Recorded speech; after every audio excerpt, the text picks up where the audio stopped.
The Mastiff shouldn't have made it to Dylan Vance's door. Not through that storm. Not with a torn chain still hanging from her neck and 2 newborns hidden beneath her chest. But she came anyway, carrying an old brass tag in her mouth, a tag with 3 hand-cut letters that didn't belong to her. Before the snow stopped falling, a man who'd never opened a door for anyone would learn she wasn't asking to come in.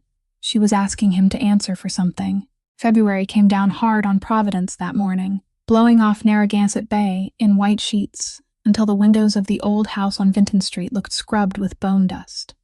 Dylan Vance was 37. He ran the port, the freight, the paper, and the men who moved all 3, and he'd done it long enough that people crossed at Wells Avenue rather than pass him on the same sidewalk.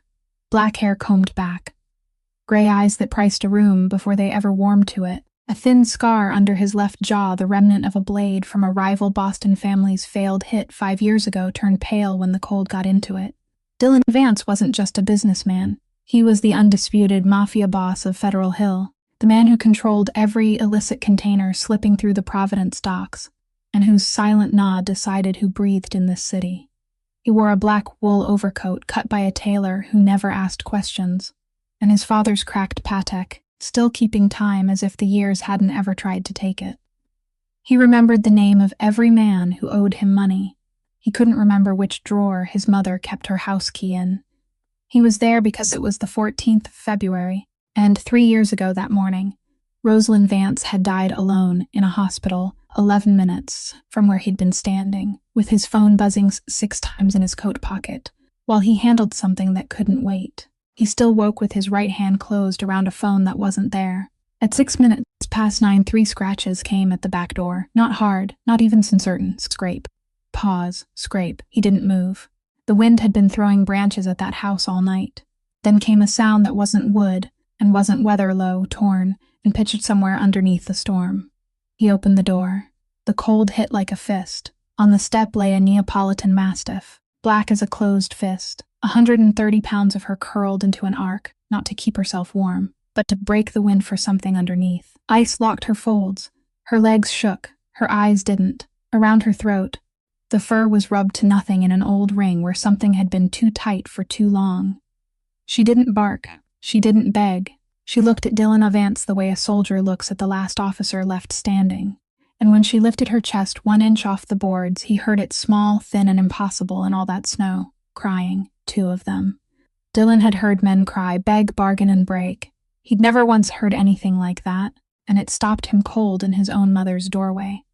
The dog dropped the brass tag at his boot, then turned her head toward the slope running down to the street and waited. Whatever she'd crossed that storm to say, she wasn't finished saying it.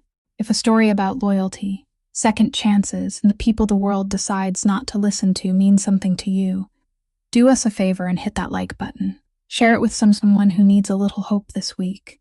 And if you aren't subscribed yet, come on in, we keep the light on around here. Now let's head back to that doorway on Vinton Street. Because the dog was still waiting, and Dylan Vance still had no idea what was carved into that tag. He bent down and slid both arms beneath the dog, and it was heavier than he'd expected. 130 pounds frozen into something rigid, something that refused to bend beneath human hands. But he lifted it anyway, along with the 2 tiny lives still clinging to its chest, carried all 3 of them 3 steps across the threshold, then kicked the door shut behind him. He laid them down on the rug near the fireplace. He turned the thermostat as high as it would go, pulled the wool blanket from the back of the chair, and before he could even unfold it, the dog tried to stand, not toward the warmth, not toward the bowl of water he just pushed closer with the toe of his boot. It was trying to turn back toward the door. He placed one hand on its shoulder and pressed down, only as much as necessary. "No," he said.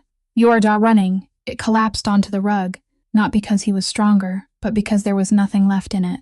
2 tiny heads stirred beneath the wet fur and cried out again, and the dog twisted its neck around to touch its nose to them, counting them, then lay still.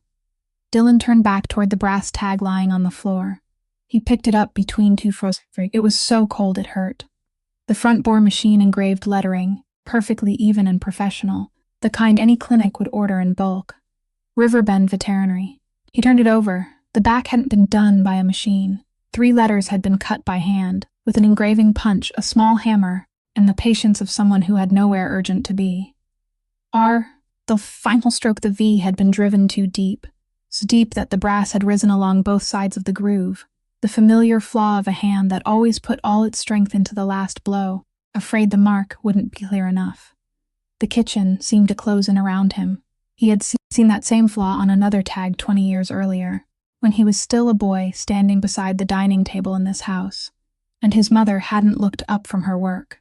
She had said that a dog needed to know who it belonged to. Then she had blown the brass filings from the face of the tag and continued. That was all she had ever said to him about it, and he hadn't asked anything more, because back then he had thought it was nothing but the strange habit of a lonely woman. The tag in his hand hadn't belonged to Duke. Duke had been her mastiff, an old, gentle dog nearly the size of a cabinet, who had died a few years before his mother passed away, and Dylan had paid for the cremation over the phone while sitting at Logan Airport. That tag had gone with that dog. He knew it for certain because he had been the one who told them to leave it inside the box of ashes. And yet the hand was still the same hand, the same engraving punch, the same final strike driven too hard. 3 letters that didn't belong to the dog lying on his rug, and that had no reason to exist anywhere in the world after that fateful February when his mother drew her last breath. He closed his fist around it until the edge of the tag cut into his palm. Behind him, claws scraped against the wood. The dog had risen again. It stood at the door with its weight balanced on 3 legs, turning its head toward him, then away again, toward the slope that ran down to Vinton Street, and it repeated the motion twice, then 3 times, slowly and clearly, like someone asking the same question again for a man too slow to understand. It didn't whine, it didn't bark, it simply waited for him to understand. Dylan understood. He slipped the tag into his breast pocket, grabbed the flashlight from the top of the refrigerator, and opened the door. The storm leaped into the house. The dog stepped outside first, staggering but still certain, and Dylan Vance, a man who had spent 20 years making sure he never followed anyone, followed it out into the snow. He didn't have to go far. About 100 feet from the front steps, where the slope began to descend toward Vinton Street. Something was moving through the white curtain, and at first he thought it was another one, a second dog, because it was crawling on all 4s. Then the flashlight beam found it, and it wasn't a dog. It had hair. It had one bare hand clawing into the snow, dragging its body another inch forward. It managed 2 more movements toward the house, then fell face down and didn't rise again. He reached it in 14 strides and turned the human shape over, and it was so light that his arms jerked upward from the force he hadn't needed. A woman, young. Her eyes were closed, her lips dark purple, and snow had already begun to crust along her eyelashes. He pressed 2 fingers to her throat and found a pulse, slow and distant, like someone knocking at a door from the far end of a long hallway. He lifted her over his shoulder and headed back to the house, and the dog walked beside him the entire way, no longer running ahead, only keeping pace at his side, as though its duty had finally been taken up by someone else. He laid her on the kitchen floor near the fireplace, a little more than 3 feet from the dog, and began doing the things he had learned long ago in places very different from this one. Remove the outer layers, 2 sweatshirts, nothing more. No coat, no lining underneath, only 2 sweatshirts worn so thin he could almost see through them. No gloves, her knuckles swollen red and split across the joints. The kind of hands that didn't come from one winter, but from many. Canvas sneakers soaked through to the ankles. He cut the laces with his pocket knife because the knots had frozen solid. As he turned out her pockets looking for identification, he found 3 things. A can of milk replacer for newborn puppies, the kind sold at veterinary clinics, nearly empty, with a cracked lid held together by electrical tape. A plastic syringe without a needle, its tip worn smooth from being washed and reused too many times, and a length of iron chain about 8 inches long, the links thick, one end severed cleanly by something very powerful. He lifted the piece of chain and turned it beneath the light. The cut was fresh, the exposed metal still bright, not yet dulled by the air. He looked at the dog's neck, then back at the chain, then slipped it into his pocket beside the brass tag and said nothing. No wallet, no driver's license, no phone. A person had arrived at his door carrying nothing that proved she existed, except the things needed to feed a dog that wasn't hers. He wrapped the blanket around her, raised her feet, and crouched nearby to wait. 7 minutes later, she woke. She didn't ask where she was. She didn't look around the room. Didn't look at him, didn't look at the unfamiliar ceiling. She seized his wrist with both of those cracked hands and held on with far more strength than that body should had left. Then spoke in a hoarse, urgent voice, distorted because her lips still couldn't move properly. The dog. He didn't have time to answer. There are 3 of them, she said. The mother and 2 puppies, down there. Please. Please, he said nothing.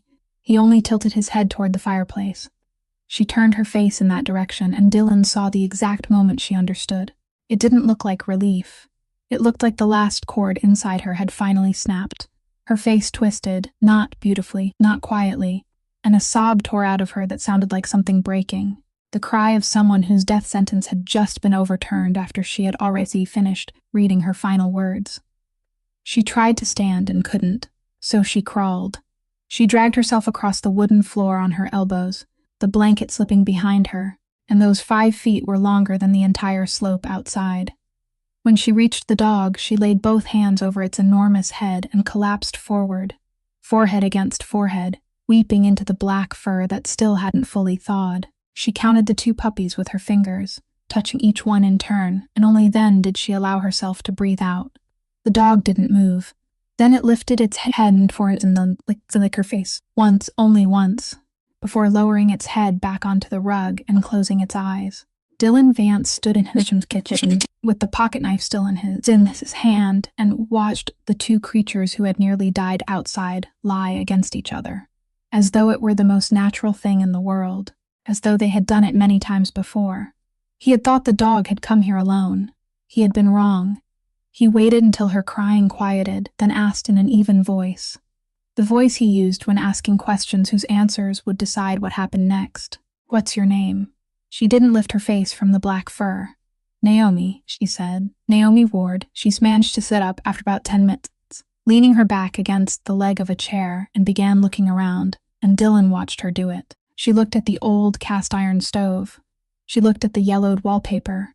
She looked at the apple-shaped clock on the wall that no one had wound in 3 years. Then her eyes stopped on the framed photograph atop the cabinet, the frame he had wiped clean with his sleeve only 2 hours earlier, and he saw the entire realization move across her face, slowly, 1 step at a time. She looked at the photograph. She looked at him. She looked at the black wool coat draped over the back of the chair. She looked down at the kitchen floor of a house on Vinton Street, exactly 3 blocks from Atwell's Avenue.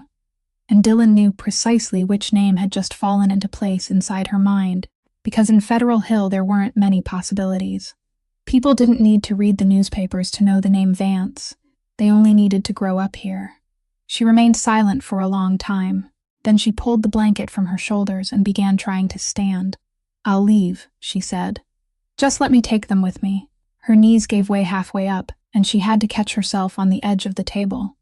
Dylan didn't help her. He stayed where he was, one hip resting against the kitchen counter, both hands in his pockets. "You can't even make it to the door," he said. "I'll make it. You just fell twice in 4 seconds. Then I'll fall my way there." He didn't smile. He watched her try a 3rd time. And for the 3rd time, she dropped back onto the floor, breathing like someone who had just run uphill. And he realized she would keep doing it until she passed out. And she knew she would pass out. And she still intended to do it. That was information. He filed it away and he said, "You don't understand," she said. "I can't stay here. You don't want me here. Trust me. Why?" She lifted her head and looked directly at him for the first time since waking, and there was nothing in that gaze at all. No fear, no flattery, no calculation. It was empty in a way Dylan had encountered exactly twice in his life, and both times it had belonged to people who had nothing left to lose, and both times it had cost him dearly. "Then call the police," she said. "I stole that dog." In 20 years, Dylan Vance had heard hundreds of people lie to him in rooms like this one. He knew every shape a lie could take. The half-second hesitation before a number.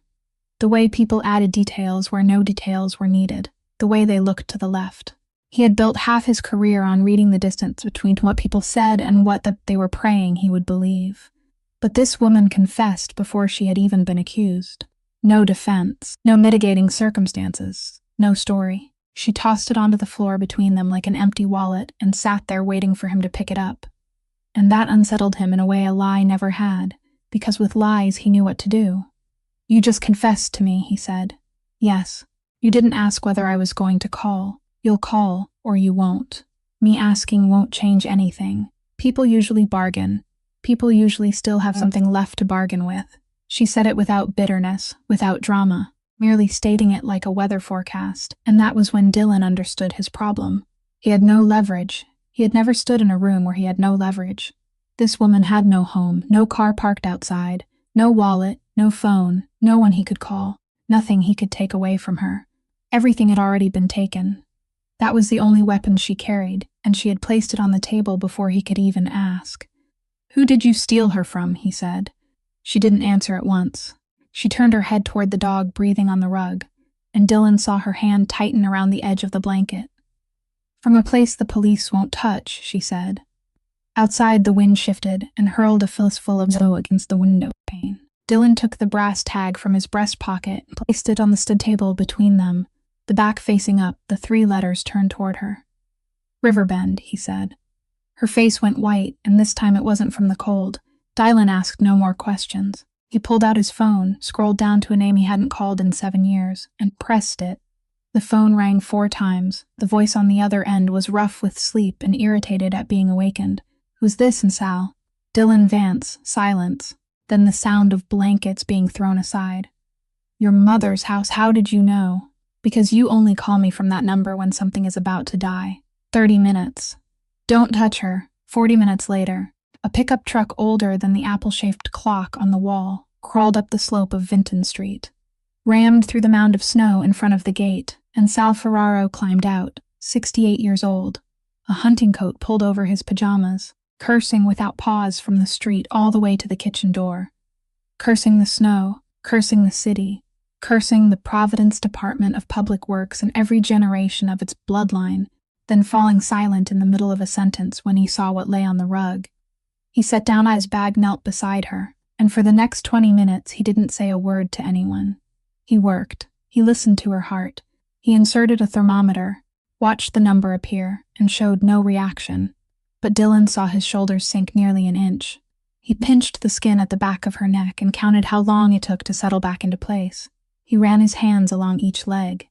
At the right front leg, his fingers stopped, moved back, then stopped again. He closed his eyes for about 2 seconds. Then he continued. He examined the 2 puppies last, spending less than a minute on each, and when he finally looked up, he spoke for the first time. "These 2 are all right." Naomi, sitting on the floor about 3 feet away, released a sharp breath. "It doesn't make any sense," Sal said. "They're warmer than their mother. They've been fed. They aren't dehydrated." He looked down at the dog lying before him. Because their mother calculated every calorie she had, every single one. She knew she had only enough to make it here, and she spent exactly that much, not one bit more. He began hanging a bag of fluids from the curtain hook. Severe hypothermia, 3rd-degree dehydration, a postpartum infection. "I need tests, but I don't need tests to know it. And that front leg has been ruined for a long. Not tonight, not this year." He inserted the intravenous line. "How far did she walk?" Naomi answered. 4.5 miles. Sal turned his head toward her. He looked at the 2 sweatshirts, the canvas shoes with their laces cut away, the 2 cracked hands. He didn't ask who she was. He turned back to the dog. Then his hand reached her neck and stopped. He lifted the fur with 2 fingers, tilted her head to one side beneath the light, and held it there far longer than necessary. Dylan heard him exhale through his nose, long and slow. "Have you seen this?" Sal said. "Yes." "You think it's from a collar?" "I don't think anything. Good. Because it isn't from a collar." He let the fur fall and sat upright. "A collar leaves an even band of wear. This isn't even. This came from a hay chain. Too short. Worn for too long." He picked up a piece of gauze and wiped his hands, even though they weren't dirty. "The fur there won't grow back. It'll never grow back." Naomi turned her face toward the wall. No one spoke for a while. The cast-iron stove gave a soft click. Then Dylan took the brass tag from his breast pocket and placed it beside Saul's medical bag. "She was carrying this when she reached the door," he said. "In her mouth." For all 4.5 miles, Sal picked up the tag. He turned over the front. He turned over the back. He put on his glasses, which he hadn't bothered to wear during the entire examination, and held the tag closer to the lamp. Then he stopped moving. Dylan had watched people receive terrible news in many rooms. The old man didn't go pale, didn't begin breathing faster, didn't do anything at all. He simply stopped completely, like a machine whose power had been cut in the middle of its work, and Dylan counted 11 seconds passing in that kitchen without anyone moving. Then Sal placed the tag on the table very gently, as though setting down something that might break. He removed his glasses. He rubbed his face with both hands. "Dylan," he said, and his voice had changed. "This engraving," he paused. The V, the final strike, he stopped again longer this time. "Your mother made hundreds of these," Dylan didn't understand. For whom? Sal looked up at him, and there was something in his eyes dangerously close to pity, and Dylan Vance hated it at once. "For her rescue shelter," Sal said. "My mother didn't have a rescue shelter," Dylan said. Sal watched the bag of fluids dripping. He didn't answer. "Sal, I heard you. My mother had one dog. One. He died in 2019, and I paid for the cremation." "Yes, and," Sal said. "You did."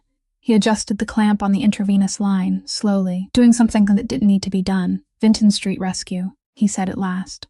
"Registered in 2001. She ran it out of this house and the shed behind the garden. I was her veterinarian for 19 years, until my hands started shaking too badly, and then I recommended someone else." Dylan heard every word, and not one of them fit with any other. "How many dogs?" Sal shrugged. "I didn't count. She did. 400 and something, I think. 400. Dylan stood in the kitchen where he had eaten breakfast through the first 18 years of his life, and tried to remember the sound of a dog barking. A bowl. A single strand of fur on a chair. He couldn't remember any of it. He had come back to this house 4 times a year, sometimes 5, sat in that exact chair, and she had poured him coffee and asked whether he was eating enough, and outside that window, about 50 feet from where he sat, was a shed he had never once stepped inside in 20 years. "You knew," he said. "For 20 years you knew, yes, and you didn't tell me." Sal finally looked up. "She made me promise." "Promise what?" "Not to tell you.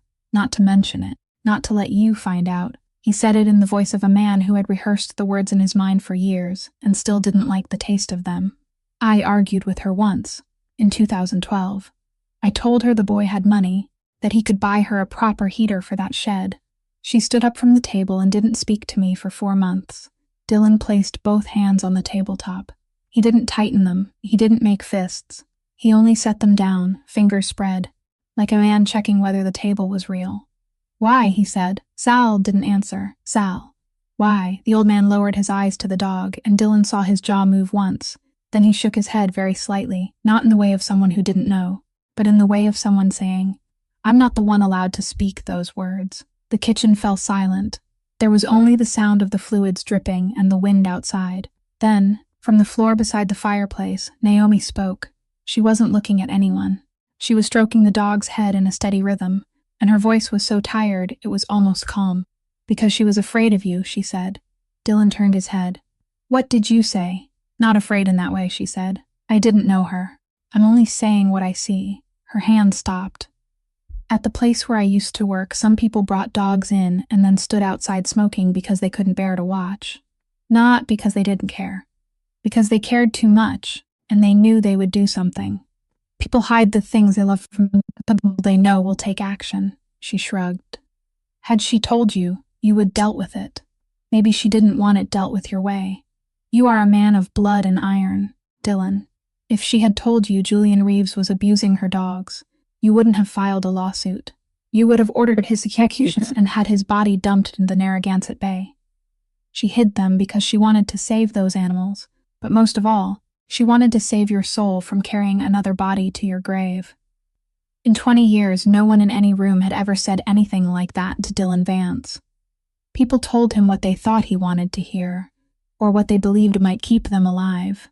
But this woman had just spoken a truth she had no possible way of knowing was true. Said it in the tone of someone reading the label on a bottle of medicine, and she didn't even turn to see how he reacted. Because she was occupied with the dog, he looked at her. Not at the problem sitting on his mother's kitchen floor. Not at the thief who had just confessed. He looked at her, at the 2 sweatshirts, the cracked hands.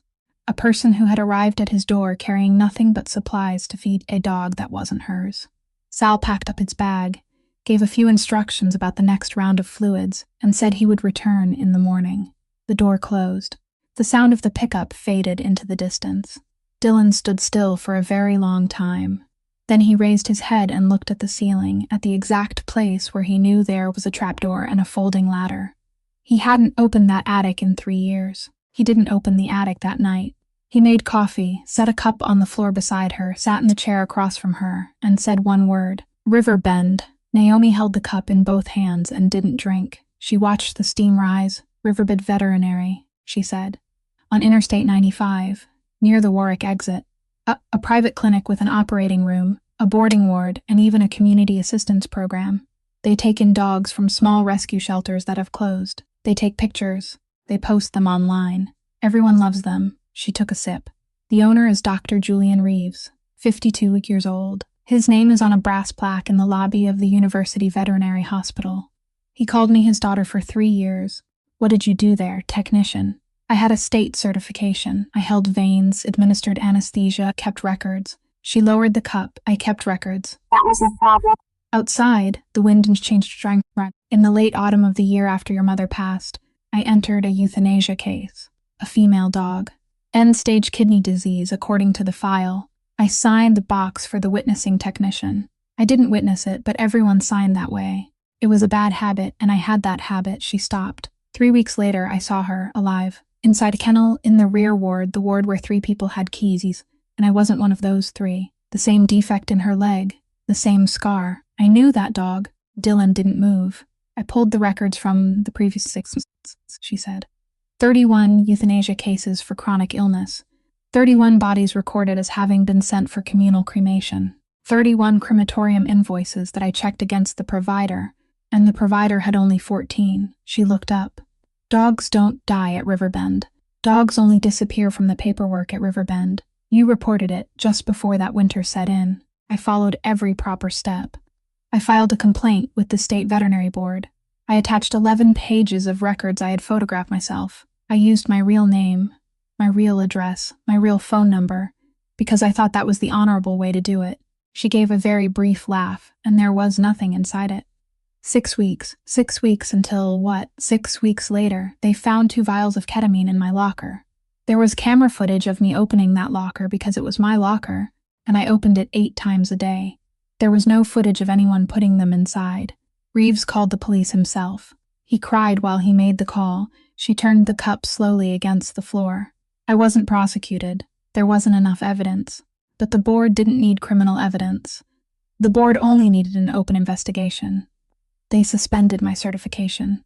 My complaint was moved into the category of accusations made by a disgruntled employee under investigation for stealing drugs. It died there. I checked twice a month for a year. It's still sitting there. She gave 3 more details very quickly, like someone reading a grocery list. Her boyfriend packed his things and left during the 9th week, and he didn't shout.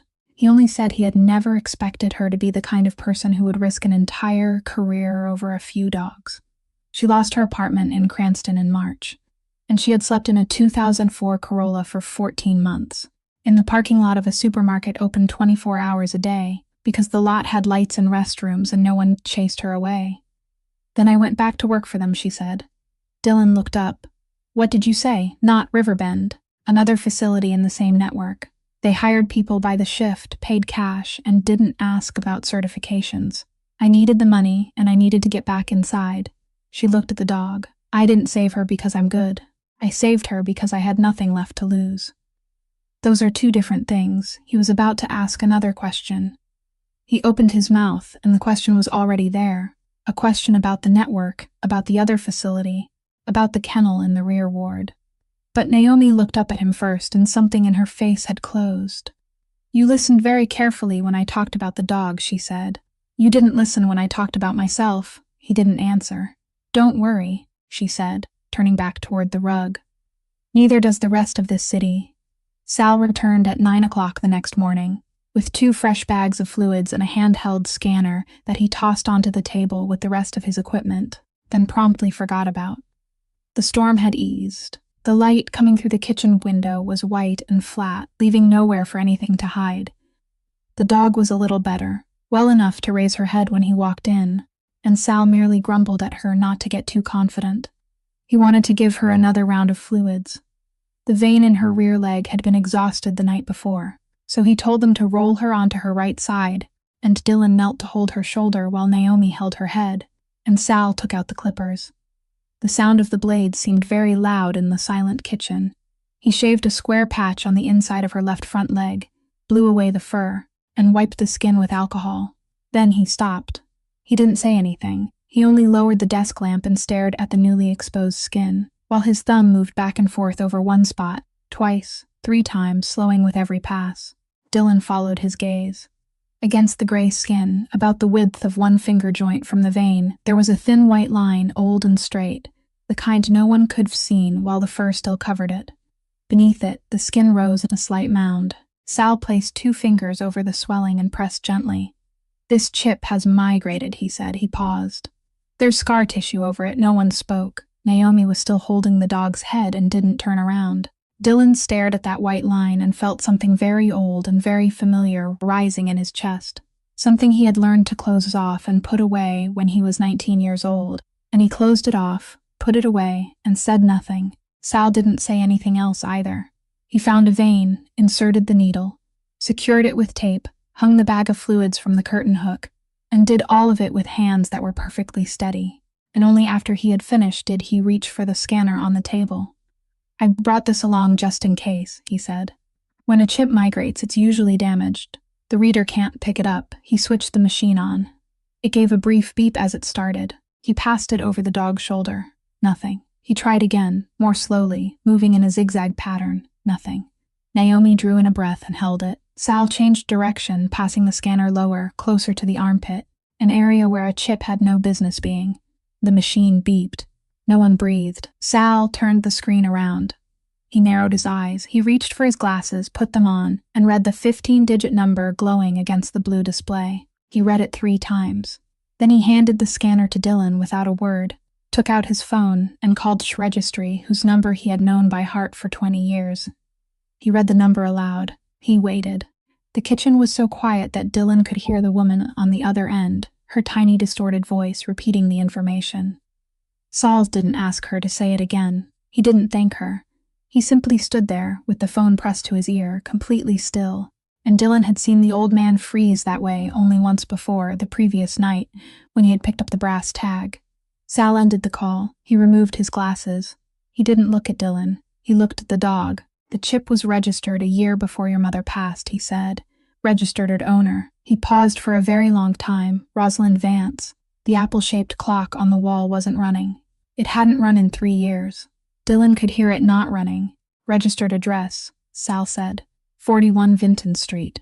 Dylan turned his head toward the kitchen window, toward the snow-buried backyard, toward the shed he had never entered, then looked down at the floor where he was kneeling, the floor of 41 Vinton Street, and he understood that the dog breathing beneath his hand hadn't wandered here by accident. She was coming home. Naomi released the dog's head very slowly. "You didn't know," she said. "It wasn't a question." Dylan didn't answer her. He set the scanner on the floor, stood up, and there was only one number in his mind. One simple number he couldn't make stop repeating. 2022. His mother had brought this dog home 1 year before she died. He had come home 4 times that year. He had sat at that table. She had poured him coffee, and she hadn't said a single word. He went upstairs to the 2nd floor, stepped into the hallway, and pulled the rope hanging beneath the trapdoor. The folding ladder dropped with the screech of metal that hadn't been touched in 3 years, and a column of dust spilled through the opening, turning slowly in the light rising from the window at the foot of the stairs. He climbed up. The attic was cold and low, and it smelled of old paper, that sweet, dry scent of things that had remained undisturbed for far too long. Light entered through a single skylight, falling in one slanted band, and within it the dust drifted as though the air up there had never been disturbed by anyone. He had expected to find belongings. He found records. 9 plastic storage bins stood in 3 stacks along the low wall, each labeled with tape and marker and neat handwriting, arranged by year. 2001, 2000, so on, all the way through 2023. He opened the first one. Inside there were thin folders, one for each dog. An instant photograph was attached to the upper corner. Date received. Condition upon arrival. Weekly weight. Telephone number and address of the adopter. Signature. He turned through 40 of them, then 80. He stopped at a folder from 2009 for a small female dog named Mabel. And in the final note, his mother had written that Mabel had slept through the entire night for the first time in 11 weeks, and she had under the words entire night twice. He closed the bin. He didn't count. He didn't need to. 9 bins. More than 400 folders, 22 years. In the final bin, resting on top, was a cloth photo album. He opened it, and on the very first page was his mother, younger than he was now, her hair tied back hastily, wearing the blue sweater he remembered, sitting on the back steps with her arms wrapped around the neck of a large yellow dog he had never seen in his life. She was laughing. Not the kind of smile people gave for photographs. She was laughing with all her teeth showing, her head thrown back, the kind of laughter Dylan could have sworn he had never once seen on her face, not once in 37 years. He stared at that photograph for a very long time. Then he turned the page, and there were 200 more, and in every one of them she was laughing the same way. At the bottom of the bin lay a black hardcover notebook, the kind sold in office supply stores, worn smooth at all 4 corners. He opened it from the back because he had learned long ago that the most important thing was always written on the last page containing words. That page was dated just 3 days before she died. The handwriting was neat, though slightly unsteady at the ends of the lines. Reeves, records don't match. 31 dogs in 6 months must tell someone. Not Dylan. Never Dylan. He read it a second time, then a third. The slanted strip of sunlight shifted about 8 inches to the right, and he had no idea how much time had passed. For 3 years he had built an answer and lived inside it. She had hidden it because she was ashamed. She had hidden it because his money was dirty, and she hadn't wanted it touching anything clean. He had accepted that answer because it hurt just enough to feel true, and because it gave him a place to stand, the place of a man judged and found wanting. That answer had just been erased by 8 words. She hadn't been afraid of his money. She had been afraid of him, not afraid of what he might do to her. Afraid of what he would do for her. She had known exactly what her son would do if she spoke Julian Reeves's name across that kitchen table between 2 cups of coffee. She had known it better than he had. And she had sat alone with 31 dogs written in that notebook and chosen to carry the truth with her, because she would rather take it to the grave than watch her son become the thing she had spent 22 years in that attic proving he didn't have to become. That wasn't shame. It was protection. She had protected him from himself until her final breath, and she had paid for it by dying alone, 11 minutes away from him. Dylan sat down on the attic floor.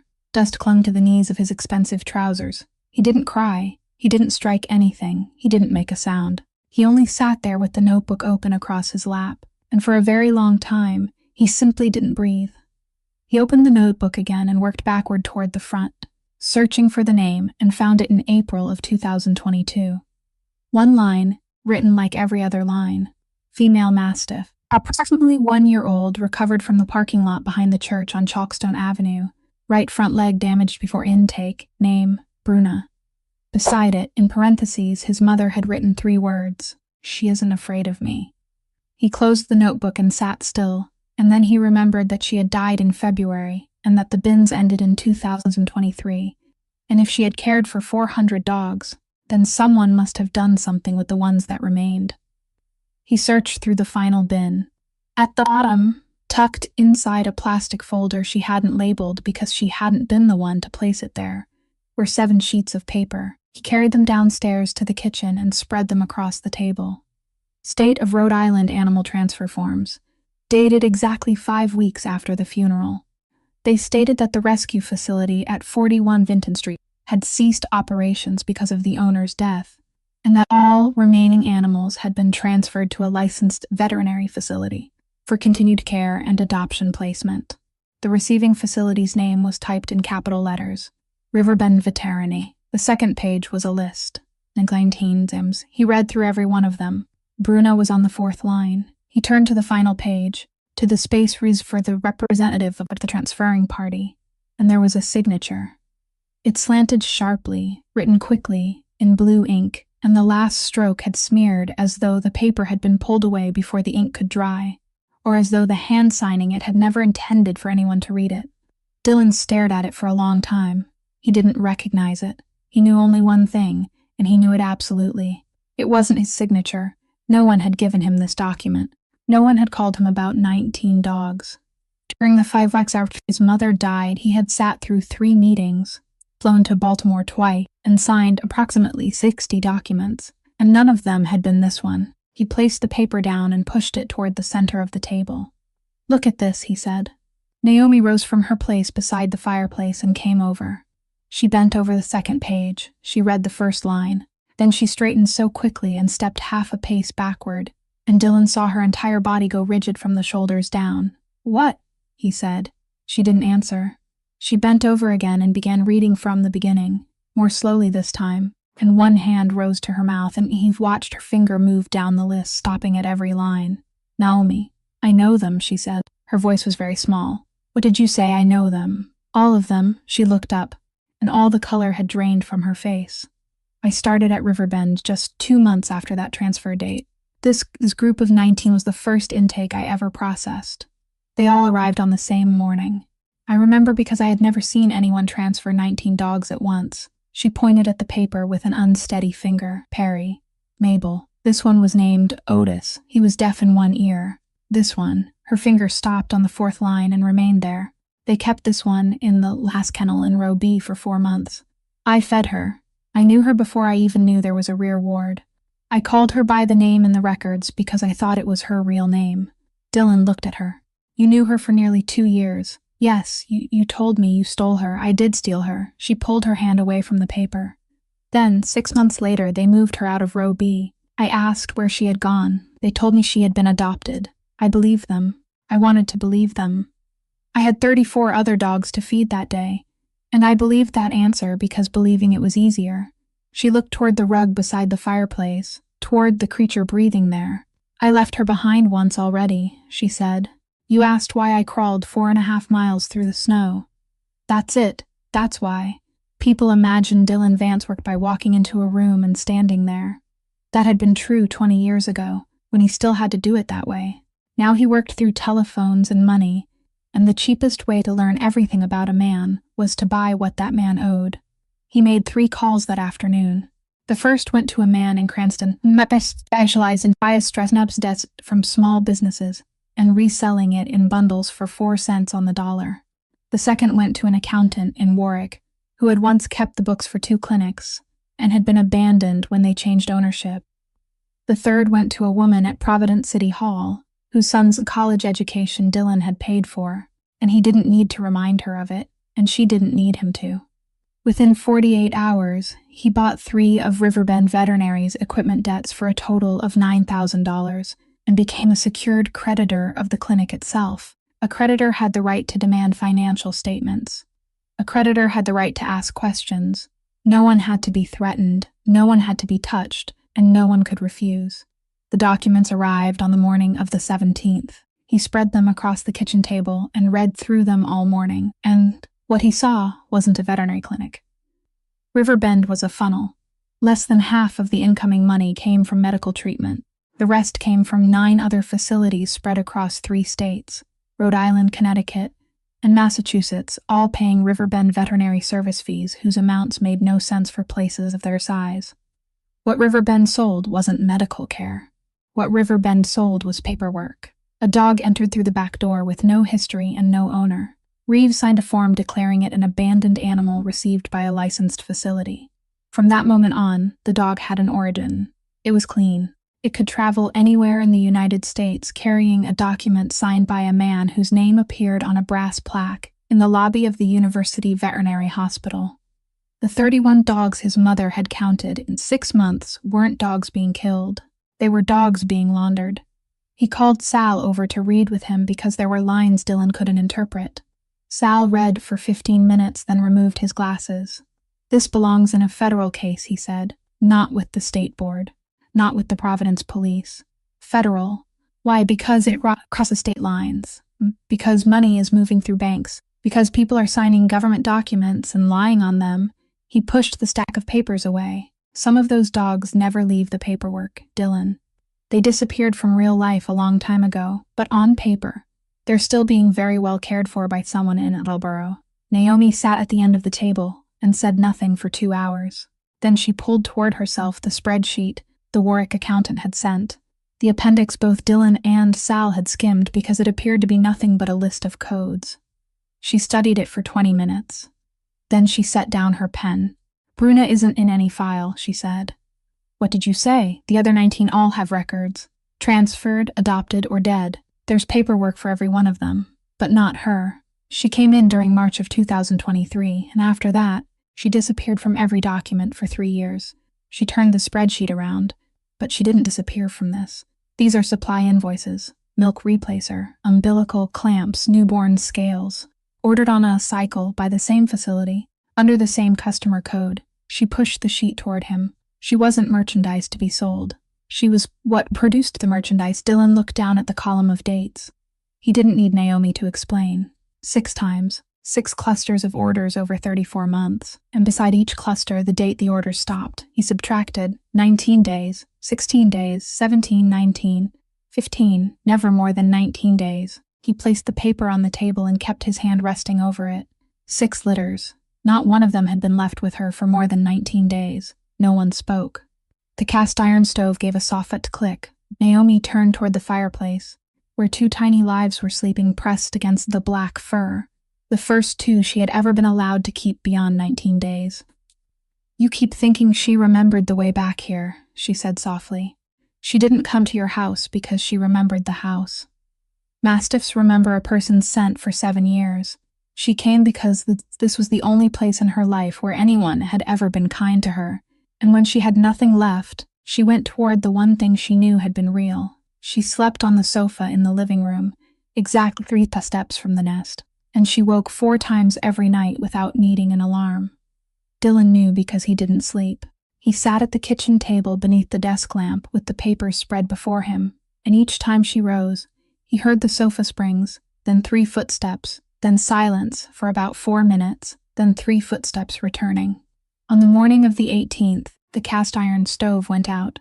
He called a repairman and was told Thursday was the earliest anyone could come. He ended the call and turned around to find Naomi had already removed the front panel and was lying on her back beneath the stove with a flashlight between her teeth. "Thermocouple," she said, taking the flashlight from her mouth. "Soot buildup. Do you have sandpaper?" He didn't. She used the back of his pocket knife blade and a piece of aluminum foil. 40 minutes later, the blue flame returned.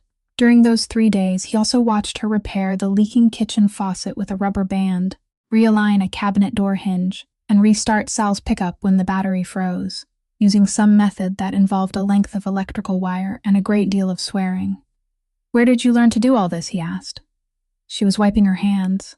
"When you live in a car, you learn how not to need anyone," she said. "You can't call a repairman. You don't have an address for him to come to." Marco arrived on the afternoon of the 18th without warning, carrying a box of cannoli from the bakery on Atwell's and snow on the shoulders of his coat. Marco Vance was 41, half a head taller than Dylan, and smiling before he even came through the door. He embraced his younger brother. He greeted Naomi by name, though no one had introduced them, and asked whether she could eat pistachios before opening the box. He stroked the dog's head as narrowly as though he had done it before, and she didn't growl. Then he sat down, rested one leg on the chair beside him, and looked around the kitchen. "You brought a homeless woman and a stray dog into Mom's house on the anniversary of her death," he said. He said it lightly, almost affectionately. "I'm not judging. I'm only trying to understand. Are you having some kind of crisis, or is this a new hobby?" "The dog belonged to Mom," Dylan said. Marco stopped for half a second. That half second was very brief, and Dylan would remember it for the rest of his life. "Mom had a dog?" Marco said. "Since when?" "Since 2022, I didn't know. He broke a canolo in half. Did she tell you?"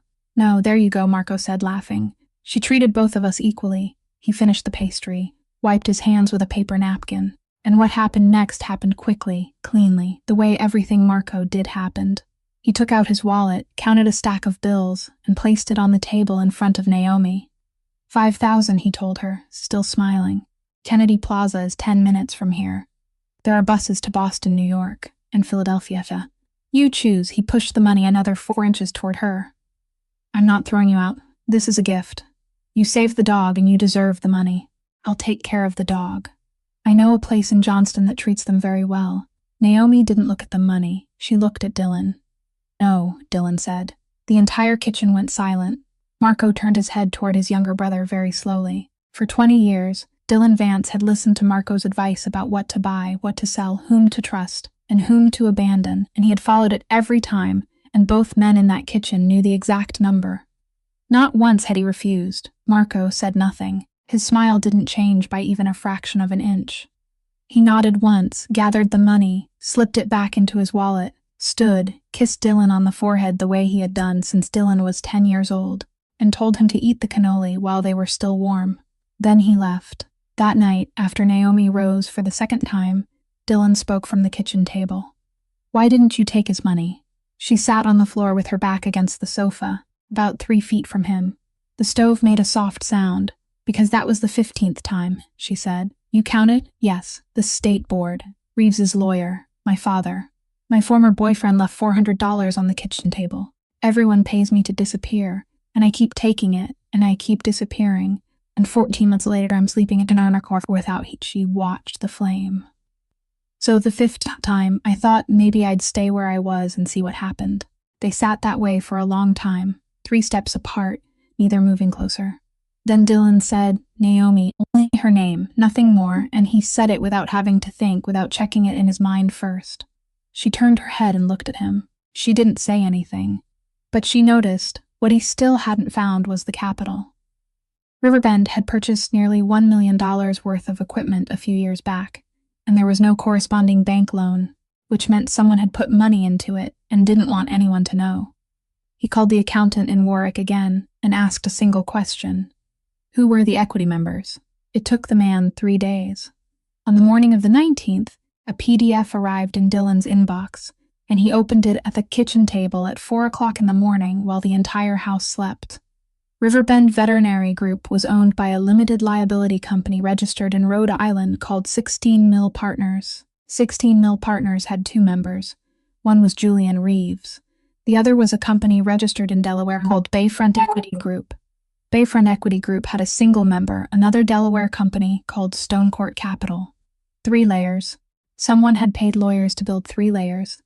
And 3 layers were what a person built when they weren't trying to hide from the government, but from someone they knew.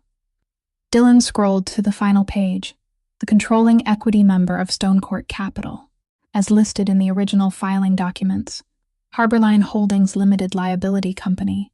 He sat perfectly still. He knew that name. He knew it the way he knew the name of the street where he had grown up. Harborline Holdings was the company that held 3 warehouses in the Port District and 2 vacant lots on Allens Avenue. And Dylan had signed documents for it at least 9 times over the past 6 years, signing in the upper right corner, on the line reserved for the minority equity member, signing without reading because Harborline belonged to Marco, and Marco handled the real estate while Dylan handled everything else, and that was how it had worked since their father died. He read the page again, then he reread the entire file from the beginning, slowly, line by line, searching for the mistake. There was no mistake. He sat there a while longer. Then he reached across the table, pulled toward him the plastic folder his mother hadn't labeled, and removed the animal transfer documents dated March 21st, 2023. He turned to the final page. The slanted signature, blue ink, smeared at the final stroke. He had looked at it 4 days earlier and hadn't recognized it, and now he understood why. He had never seen Marco sign his full name. For 20 years, Marco had used only his initials, 2 overlapping M's, on checks, contracts, and birthday cards. The only things resonant with his full name were documents that had the word government printed at the top. Dylan stood, went upstairs to his father's old study, opened the second drawer, and took out the transfer file for warehouse number 4, signed in June of 2024, on a state form. He carried it downstairs. He placed the 2 documents side by side beneath the desk lamp. The same slant, the same extra loop in the 3rd letter, the same final stroke rising too high before fading away unfinished. Marco Vonson. Outside, dawn had yet come. Dylan Vance sat down in the chair and stopped moving. He didn't call anyone. He didn't stand. He didn't pick up the phone. He simply sat there with the 2 documents before him and let the calculation run through his mind, because he was good at calculations. That was what he had done his entire life. His mother died on February 14th. Marco signed this document on March 21st. 35 days, 5 weeks, During those 5 weeks, Marco had attended the funeral, had stood beside him in the rain at Swan Point Cemetery, had handled the arrangements because Dylan couldn't, had told him that she had gone peacefully, even though neither of them had been there to know whether it was true. And somewhere among those days, he had found the shed behind the garden, counted 19 dogs, and signed a document transferring them to a clinic he himself had financed. He hadn't hidden it from Dylan because he was afraid. He had hidden it because it was small. Because 19 dogs were a line in a spreadsheet, and spreadsheets were his responsibility, and he hadn't seen anything worth mentioning. The dog breathing on the rug about 13 feet away had been sold by Dylan's brother 3 weeks after their mother was buried. Outside, snow began to fall again. Dylan didn't move. He sat in that kitchen until daylight filled the room, and throughout all that time he didn't make a sound. Warehouse number 4 stood at the end of Allen's Avenue, opening toward the bay, and Marco was always there on Friday mornings because that was inventory day. Dylan arrived at 10 o'clock. He brought no one with him. He carried a folder. Marco was standing beside the scale with a cup of coffee, and he looked up and smiled. And the smile was real. Dylan knew it was real. That was the problem. "You're here early," Marco said. Dylan placed the folder on the scale and opened it. 7 transfer documents. The final page turned upward. Beside it, the transfer file for warehouse number 4. Also open to the signature page. He said nothing. Marco looked down. He studied the 2 signatures for about 3 seconds. Then he set down his coffee, and Dylan waited for one thing. Only one thing. Half a second of hesitation. A blink, a question meant to buy time. Nothing came. "Yes," Marco said. "I signed it outside." A forklift was moving. "You're not asking where I got this. You're Dylan. You get everything." He tapped one finger against the paper. "What do you want me to say? Tell me why 300,000, Marco said. In 2021, Reeves needed capital for equipment, an 18% margin, return within 4 years. It was a good investment, and it's still a good investment." He shrugged. "You asked why. That's why. There's nothing more to it, little brother, and the 19 dogs. What about them? You handed them over to your own company. I handed them over to a licensed facility because it was the only licensed place I knew, because I owned part of it." Marco said it very calmly. "She died. There were 19 dogs in the shed behind the garden, and no one fed them for 3 weeks because no one knew they were there. I found them, I handled it. I called 3 places.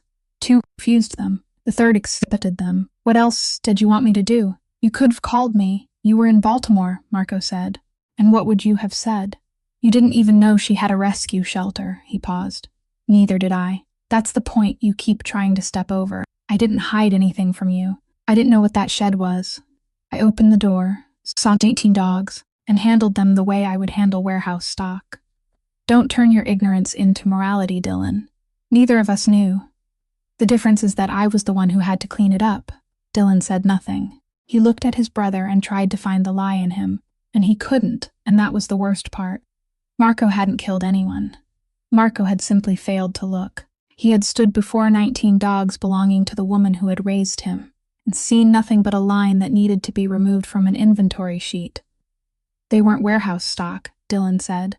"They were Mom's," and that was when Marco's face changed, not with anger, with something more exhausted than anger.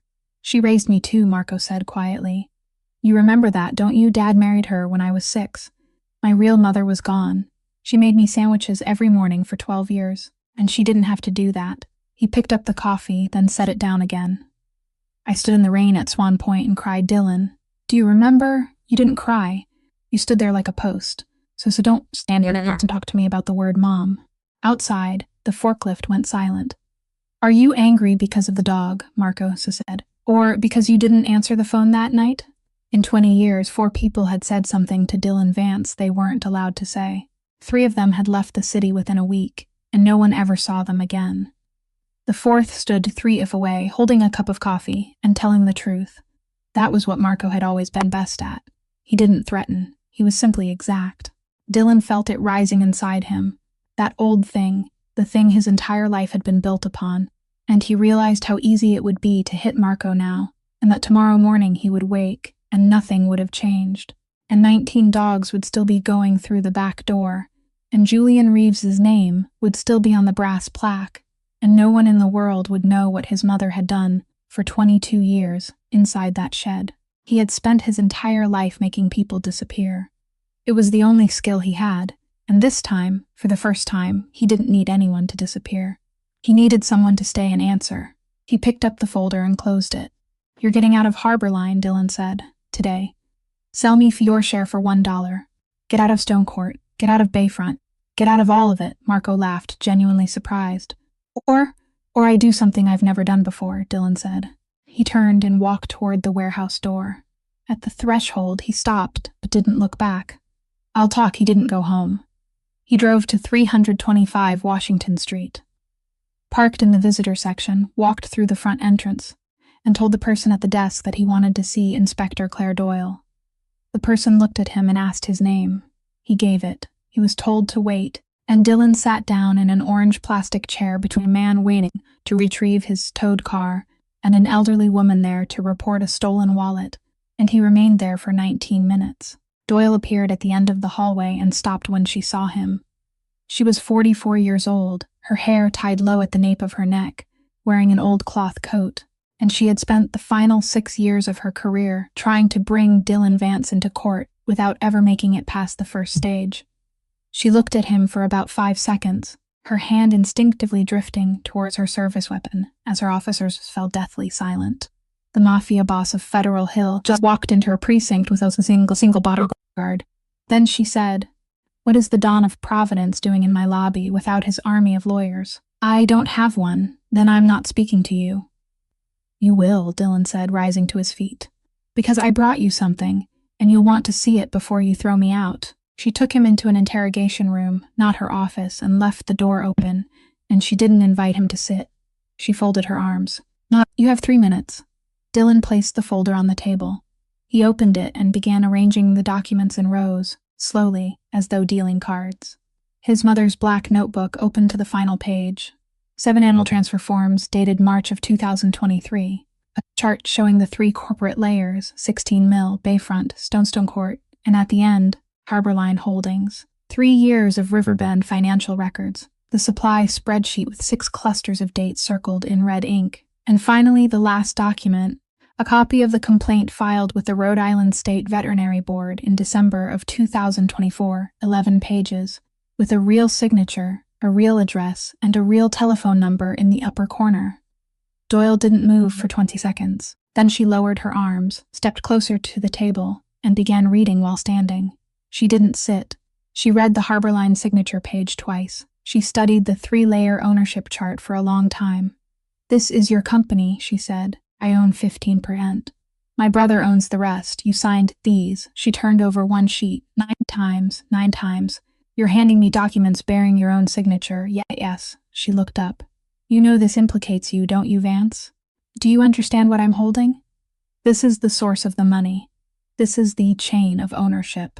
If this is true, I can send it to the federal authorities before lunch, and within 6 months you'll be sitting in this room in a very different capacity." "I know. Then why?" He didn't answer immediately. He only pushed the final document, all 11 pages of it, toward her. "Because of this," he said.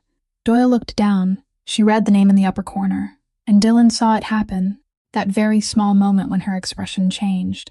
"Ward," she said. She read the next 2 lines. Then she stopped. "Naomi Ward, you know that name." Doyle didn't answer. She turned one page, then another.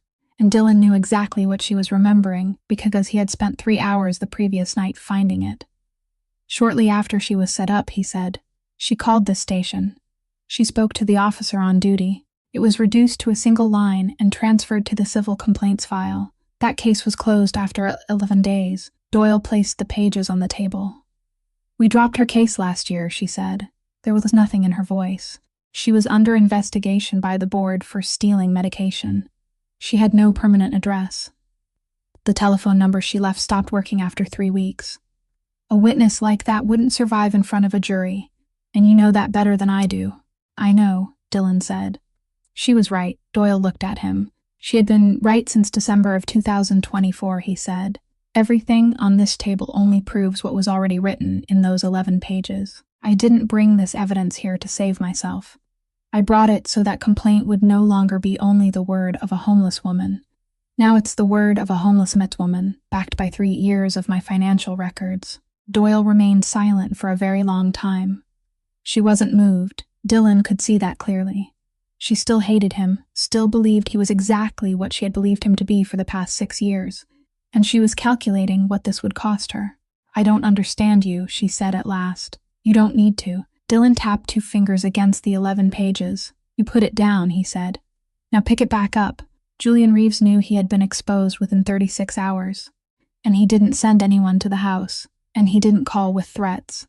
And that was what made Dylan understand he was dealing with something far more dangerous than he had imagined. On the morning of the 21st, a man in a cloth coat walked up the steps of 41 Vinton Street, asked for Naomi Ward, handed her a thick packet of envelopes, wished her a good day, and left. There were 3 things inside. The first was a civil complaint filed in Providence County Court, Riverbend Veterinary Group versus Naomi Ward, alleging unlawful possession of property. The second was a petition for an emergency animal seizure order, citing a health risk to an animal being held by someone without a professional certification.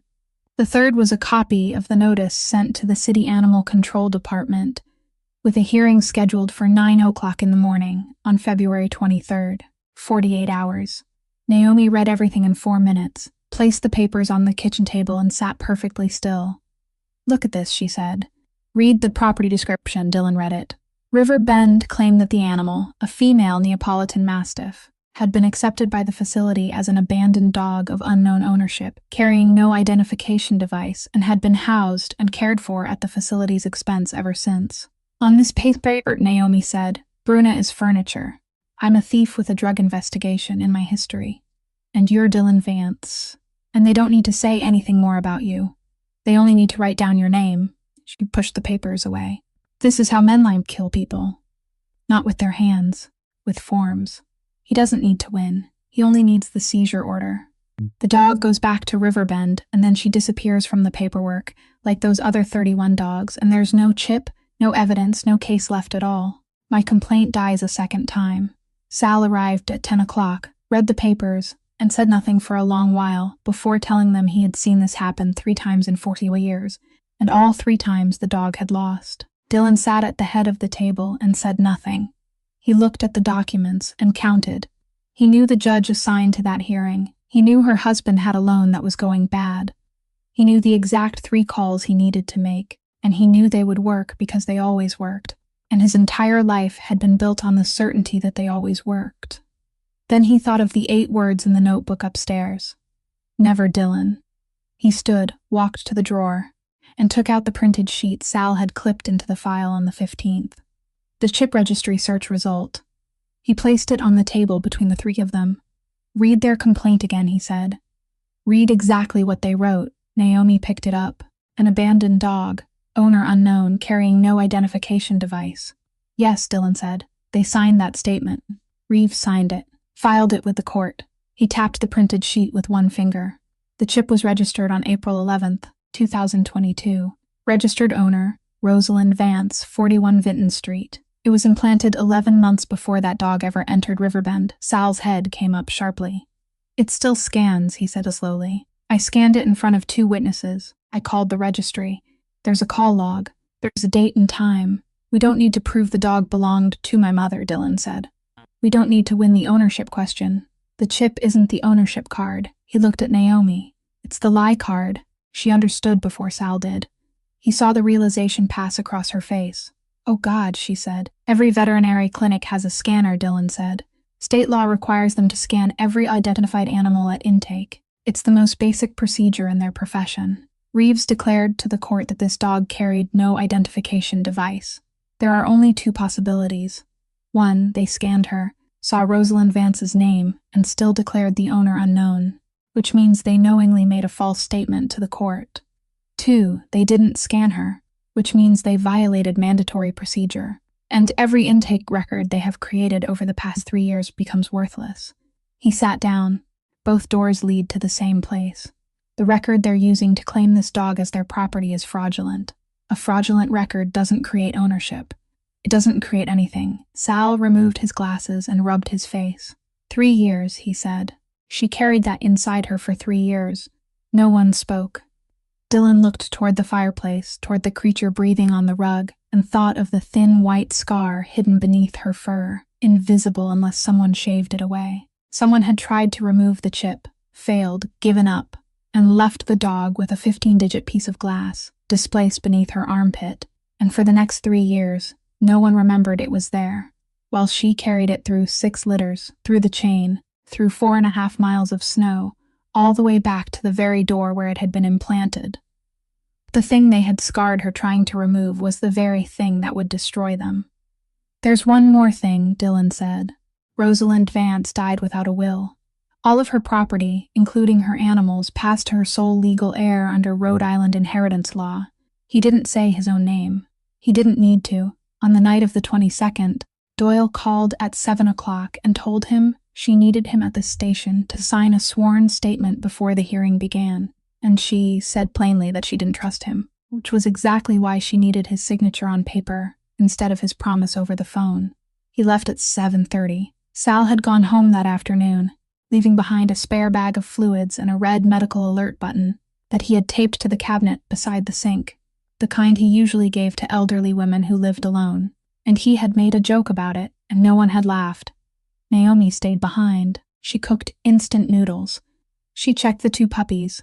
She sat down on the floor beside the rug and read through the court papers for the 4th time, marking in pencil the lines she would have to answer. And she kept doing that until 9:30, when she heard it. Not a sound, the absence of one. The dog, asleep, had stopped breathing in its old rhythm. She didn't lift her head. She only opened her eyes and looked toward the back door. Naomi switched off the desk lamp. 14 months of sleeping in a car in a parking lot had taught her 3 things. And the first was that darkness belonged to whoever had lived inside it longer. She listened. Snow crunched beneath shoes. 3 people. No talking. No knock. People knocked when they wanted something from inside. They didn't knock when they intended to carry something out. She crawled to the kitchen cabinet beneath the sink, opened it, swept every bottle and container onto the floor with one motion of her arm, lined the inside with the wool blanket, and placed the 2 puppies inside. She closed the cabinet door, leaving a narrow crack. Then she reached up to the counter, pulled Sal's red button free from the tape, closed it tightly in her left hand, and didn't press it. She held the storm lantern in her right hand and didn't turn it on. She backed into the corner of the kitchen and sat down. The latch on the back door gave a dry click.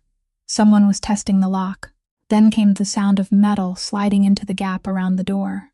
Naomi sat still in the darkness, listening to her heart pounding, thinking of her phone lying on the table 6 feet away, directly in sight of anyone who opened the door, and she didn't go for it. Then she heard footsteps on the living room rug. They had entered through the front door. The front door wasn't locked because this was Federal Hill, and this was the Vance house, and for 20 years no one in the world had needed to lock the front door of that house. 3 flashlight beams swept across the ceiling. A man's voice said very quietly, "Where's the dog?" And that was when the mastiff stood. Naomi heard her before she saw her. The scrape of claws across the wood, slow, heavy, uneven, because of the damaged front leg, the sound of the intravenous needle pulling free from the tape, and the low growl a body made when it rose using strength it no longer possessed. 130 pounds. Sick. 4 days earlier, she hadn't been able to drink water by herself. She took 3 steps into the center of the kitchen doorway and stood there, filling its entire width, and she didn't bark. She growled, not loudly. That was the worst part. A loud growl was a warning, but the sound coming from the center of that doorway was low and steady, with no room left for negotiation. It was the sound of something that had finished calculating and had already made its decision, and it filled the house from floor to ceiling. All 3 flashlight beams froze. In the light behind her, Naomi saw the dog's shadow stretching across the living room wall, and she understood in that moment that those 3 men didn't see the sick animal she had been feeding, with a syringe for 8 days. They saw 130 pounds standing between them and what they had come to take. One voice, quieter now, said stop. Footsteps moved back 1 pace. Then Naomi pressed the button. Sal's medical alarm was the kind given to 80-year-old women, and it was designed so a deaf person on the 2nd floor could hear it. And inside a 2-story wooden house at 10 o'clock at night, it erupted like a sawmill. At the same moment, Naomi smashed the storm lantern against the edge of the cabinet. Glass exploded across the floor. She screamed, not from fear. She screamed one word as loudly as she could. The 1 hour and 14 months in a parking lot yet her was the only one that worked. Fire. Then 3 things happened in 4 seconds. The neighbor's porch light came on. A sweep of helicopters through the kitchen window. Dillon's car turned up the slope of Vinton Street, and the 3 men ran, not in any organized way, but like people caught in the act, crashing into one another at the front doorway, and one of them dropped his flashlight and didn't return for it. The dog didn't chase them. She remained in the kitchen doorway until the last footsteps had left the porch. Then she sat. Then she lay down. Dillon kicked the door open while the alarm was still screaming, and what he saw was Naomi sitting on the kitchen floor amid broken glass, holding that enormous head in her lap, the 2 puppies crying inside the cabinet beneath the sink, and not a single chair overturned. No one had touched her. He dropped to his knees. He placed one hand against the dog's ribs. She was breathing. But she was breathing differently. Saul arrived at 7 o'clock in the morning, and he didn't curse the snow. And that was the first sign. He knelt beside the rug and did everything he always did, listened to her heart, counted the rhythm, ran his hands along each leg, and he did all of it longer than necessary. And Dillon understood that he was no longer searching for anything. He was only stretching out the time before he had to turn around. Then he sat down on the floor, with his back against the leg of a chair, and removed glasses. He didn't wipe them. He only held them in his hand. He sat that way for a very long time. "No one touched her last night," he said at last. "I know, not last night, Dillon." He looked into the fire. 3 years. 6 litters in 34 months. The chain. The infection she was carrying before she ever reached this house. The storm. 4.5 miles through the snow, with 2 puppies beneath her chest and not a single calorie saved herself. He put his glasses back on, then removed them again.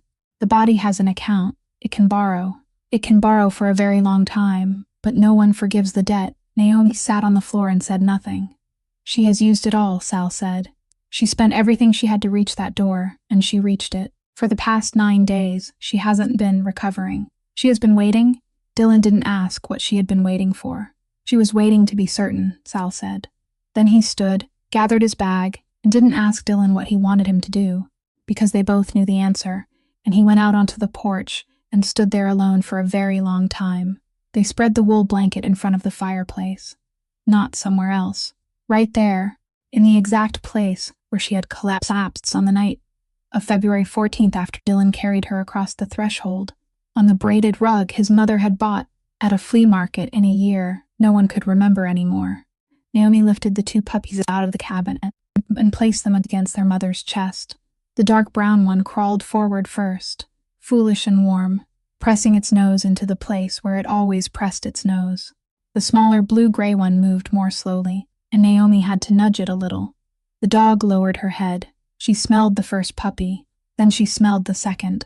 She did it slowly and carefully, just as she had on the doorstep that night, counting them, and Dillon realized she had counted them that way every day for 9 days, and this was the final time. Then she laid her head down on the blanket. Dillon knelt beside her. He placed his hand on her head between her ears, in the place where another hand had rested during the spring of 2022 in this very room. He wasn't accustomed to doing this.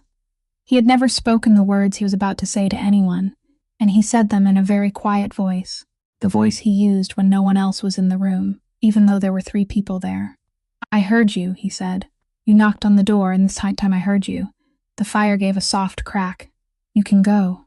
The dog opened her eyes. She looked at Naomi first.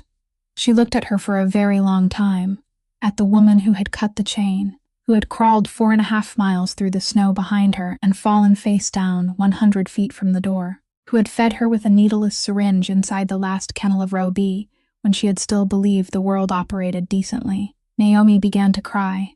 She couldn't stop it, and she didn't try, and she pressed her face into the blanket beside the dog's shoulder and wept aloud, and no one told her to be quiet. Then the dog turned her eyes toward Dillon, the son of the only woman in her life who had ever spoken her name with kindness. She looked at him, and there was nothing in that gaze except peace, the peace of a creature that had finally handed over what she had carried for 4.5 miles in 3 years. She lifted her head about 4 inches. She licked his hand, once, only once, then she stopped. 9:06 in the morning. The apple-shaped clock on the wall still wasn't running. Dylan knew the time because he looked at his wrist, at his father's cracked Patek, the watch that still kept perfect time as though the years had never tried to take it away. And he looked at the two hands and didn't need anyone to explain the coincidence to him, and he didn't speak it aloud.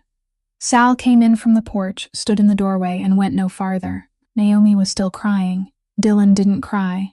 He sat down on the floor with his legs folded and left his hand where it was, between her ears, resting on the black fur. The fire burned. Then the fire grew smaller. Then someone added more wood, and he didn't know who. At some point, Naomi carried the two puppies away, and he didn't hear her. At some point, Sal left, and he didn't hear him. The sunlight moved from the leg of the table to the leg of the chair, and then to the foot of the fireplace. He sat there for 4 hours without lifting his hand, until the fur beneath his palm had gone completely cold.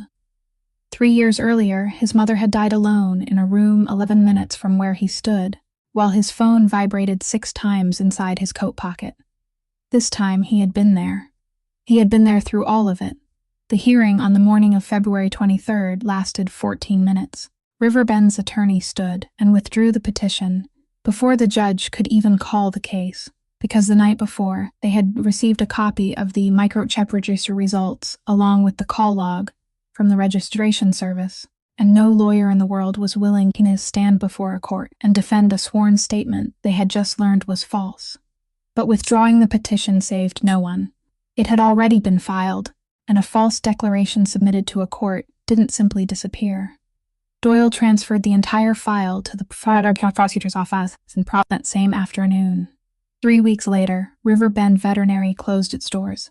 7 months later, Julian Reeves was indicted by a federal grand jury on 11 counts under the Animal Welfare Act and 9 counts of wire fraud, and the brass plaque in the lobby of the University Veterinary Hospital was removed on a Tuesday morning without anyone notifying the press. Marco sold his share of Harborline for $1. He cooperated as far as his attorneys permitted, testified enough to avoid prosecution, and lost everything he had within the organization in 4 months, because in that world, people could forgive many things, but they couldn't forgive someone who sat down at a table with prosecutors. The last time the brothers spoke was in the parking lot behind the federal courthouse. Marco was still smiling. "You traded an empire for a dead dog," he said. "No," Dylan answered. "I traded it for the chance to be my mother's son." As for Dylan, there was no miracle waiting for him. The 9 times he had signed Harborline documents were 9 real signatures, and signatures didn't care about motives. He pleaded guilty to 2 financial charges and received 18 months at a low-security federal facility in Devens, and he didn't appeal, and when his attorney asked whether he wanted to try another strategy, he said no.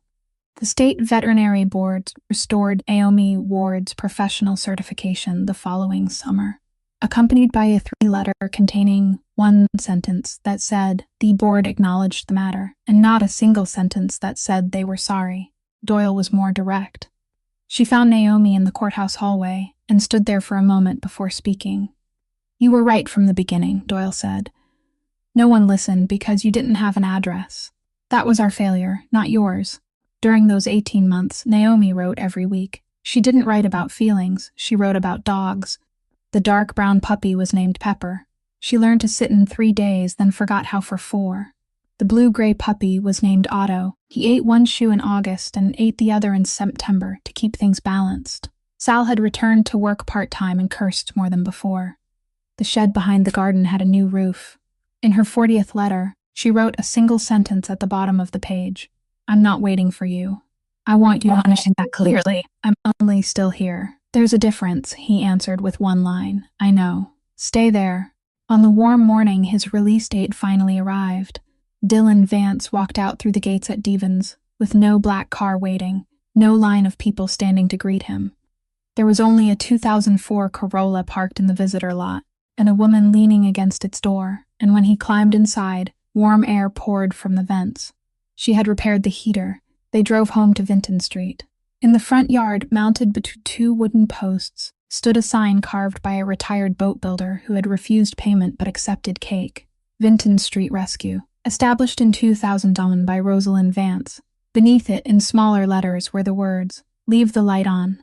In the yard were 2 black mastiffs, 18 months old and already nearly the size of calves. They came charging out, Pepper tripping over her own feet while Otto dropped heavily onto Dylan's foot and remained sitting there, proud of the mountain he had just conquered. Beside the back door, hanging from a brass hook, was the tag bearing 3 hand-carved letters, with the final stroke of the V driven too deep. It wasn't hidden in a drawer. It hadn't been buried with anyone. Beneath it hung a new tag, engraved with the same punch Naomi had found inside a toolbox in the attic, and it carried one name: Bruna. Dylan touched them both. She was right, he said quietly. About everything. Naomi stood in the kitchen doorway holding a cup of coffee. She didn't ask whether he was all right. The coffee's cold, she said. I'll make another, he said, her name. Naomi. Only that, nothing more. There had been a winter when he had needed to ask 3 times before he could remember that name, and now it was the easiest word he had ever spoken. Then he kissed her, there on the back threshold of 41 Vinton Street, in the exact place where a dog had scratched 3 times on a February morning and changed everything. Some miracles don't arrive cleanly, and they don't arrive loudly. Some miracles come through the snow, exhausted, carrying evidence inside their own bodies, and knock 3 times, very softly, on a door that has been closed for 20 years. Dylan Vance didn't change because he suddenly became a good man. He changed because a creature that couldn't speak a human language stood at his door and refused to leave. And Naomi Ward had been telling the truth for 14 months, and no one listened, not because she was wrong, but because she was poor, because she had no address where anyone could send a reply. That is how this world so often decides who deserves to be believed. The lesson is simple and very difficult to follow. Listen to the person speaking before you look at where they sleep. A human being doesn't lose their worth because they lose their home. An accusation doesn't become false because the person making it has nothing. And kindness rarely arrives at a convenient moment.